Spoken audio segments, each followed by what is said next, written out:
Here, once again, the view of the ileocecal valve. At 3 o'clock, you see where you enter into the terminal ileum. We'll advance the scope a little bit forward and then very slowly push in. Have Ruby hold the scope so it doesn't slip back. Keep a little bit of forward pressure, and we'll now once again turn in towards the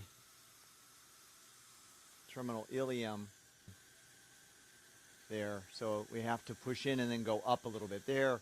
This looks very nice, and now it's just a little bit of upwards movement using water to distend the lumen slightly, and there we go. Now we're inside. So we get a very nice view of the villi in the terminal ileum, and we'll sort of float the boat up the river.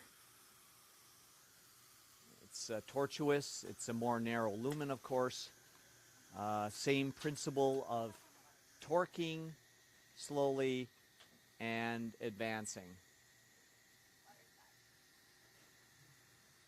We can actually get a very good distance into the ileum using the water method.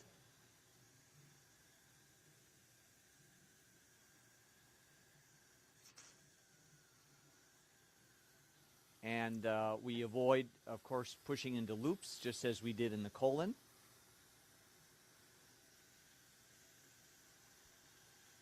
I think we'll stop there and start pulling back. No need to go in too far. We'll start pulling back, and you can also switch on the NBI. Beautiful view, especially with the near focus. You also will see how you could use the water to spread the villi apart, to look between the villi, see how the villi respond to the water infusion. A bit like cleaning a carpet here,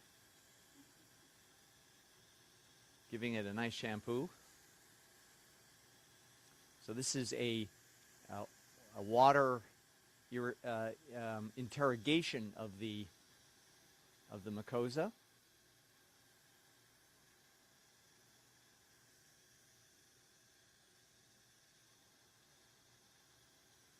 You'll note how far we actually were in the ileum.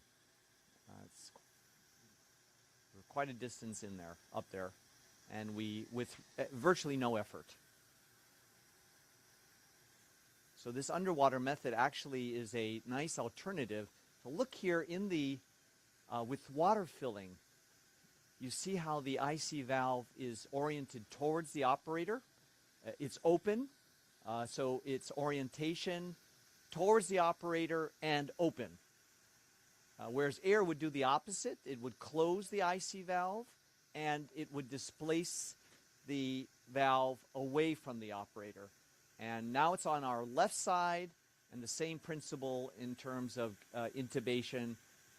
Position the tip and slowly advance in while pushing, and then it pops in and then advance up. So that's the technique of intubating the terminal ileum. Also, one is able to appreciate any lesions that may be at the IC valve. So we're seeing the IC valve with great clarity.